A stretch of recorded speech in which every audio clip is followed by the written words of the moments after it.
my name's Rover, and today I'm back in Space Engineers to show you some rovers that I've built. So these are the cat rovers. There's 3 of them here. One of them is just a cut down version to show so the insides are of the best one I built. But these are the 2 main ones. We've got the inline on the right and the original on the left. The original is a bit big, a bit bulky, but it's got a lot of storage on board. It's not the best to drive in the world. It has a tendency to roll on top of its head, which is not ideal. But as I said, it has a lot of storage and can transport a lot of goods. The inline, however, is much nicer to drive. It's much faster, much more nimble, and doesn't roll over quite as often.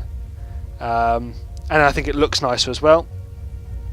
So what I think we're going to do is go and take one of these. Actually, turn the spotlights off. Sorry, that's the first thing we're going to do. Sorry, I'm doing a voiceover for this because, unfortunately, my recording decided that it didn't want to have my voice in it for some stupid reason. So, anyway, we're going to turn off the spotlights because they are getting a bit annoying. It's sort of in the way, and turn my head light on instead, probably, or not. You know, that's also an option. Screw me. But it doesn't matter. Either way, if you look at these rovers, you can see that they've got 3 wheels on the ground at all times, and they've got 2 which are slightly closer into the middle and higher up, which allow it to go up very steep slopes, and also to go up very steep slopes that get steep quickly, almost sheer cliffs even, and go down almost sheer cliffs. Because of course the wheels at the front will hit the ground before the rest of the truck does, meaning you could literally go down a sheer cliff in theory, if there's a nice little bit of a curve at the bottom.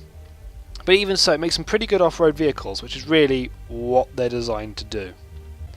And because I've got drones turned on this, there's an enemy drone coming in, and all 3 of these trucks decide they're going to shoot it down.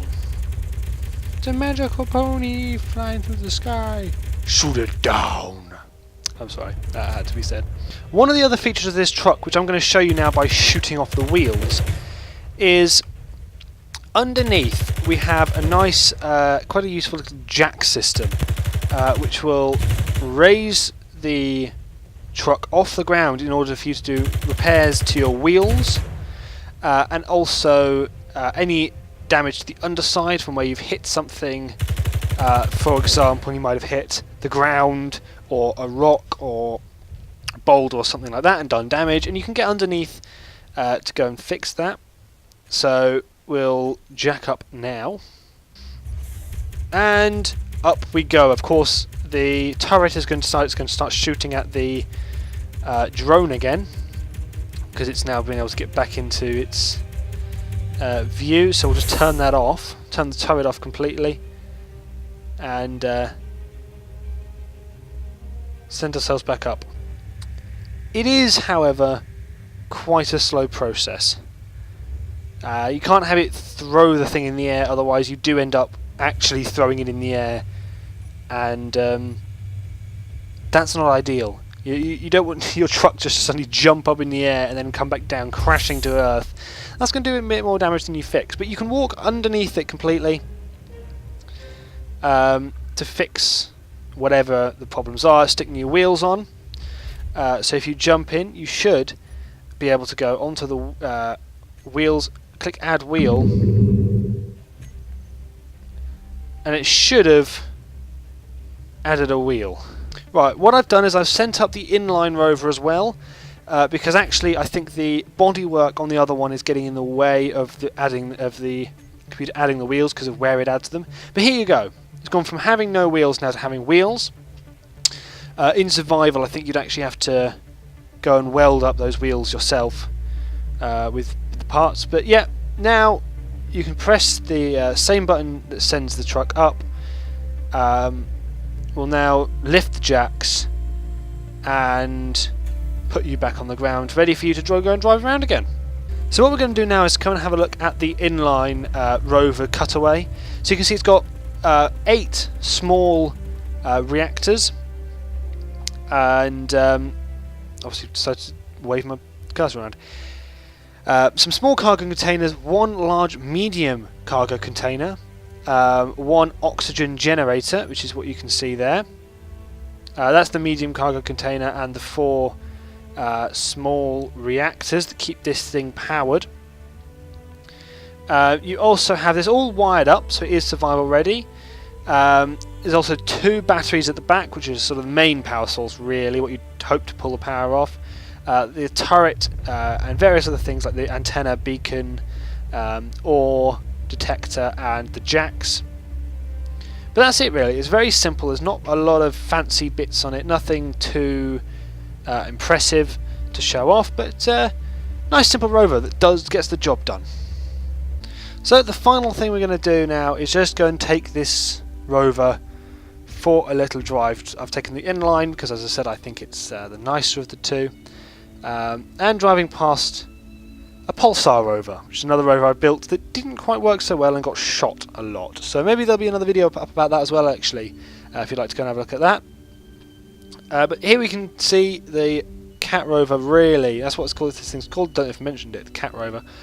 Really not feeling any problems with that terrain there. The big gap, quite happily going over that, and the front wheels doing their job of protecting the front and allowing you to get traction on surfaces you otherwise wouldn't be able to.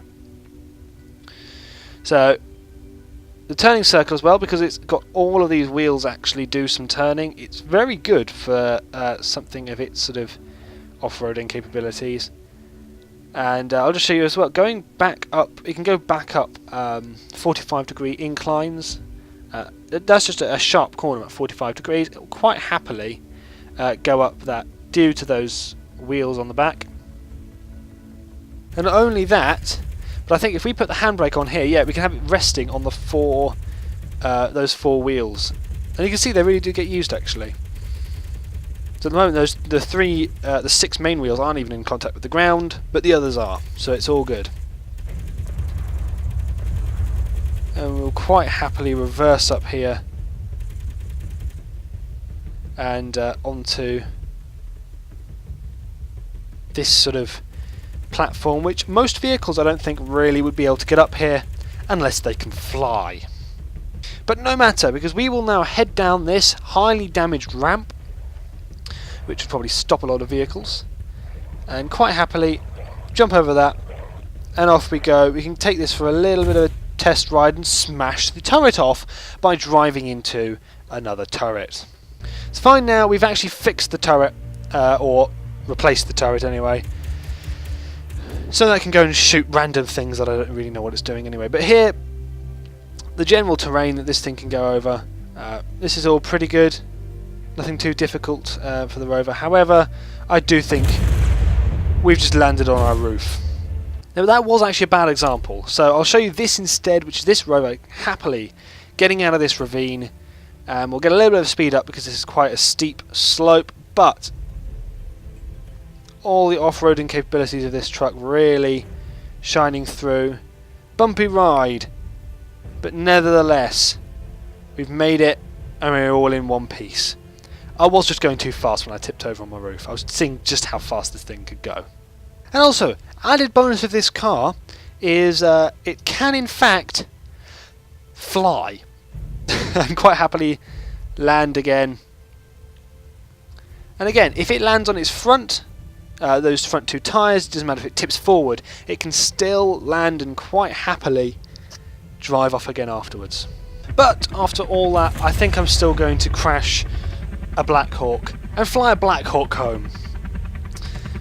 This is another build of mine. If you'd like to go and see this one, then go watch my video on it, and watch some other videos while you're there, because why not? And shameless plug. Goodbye.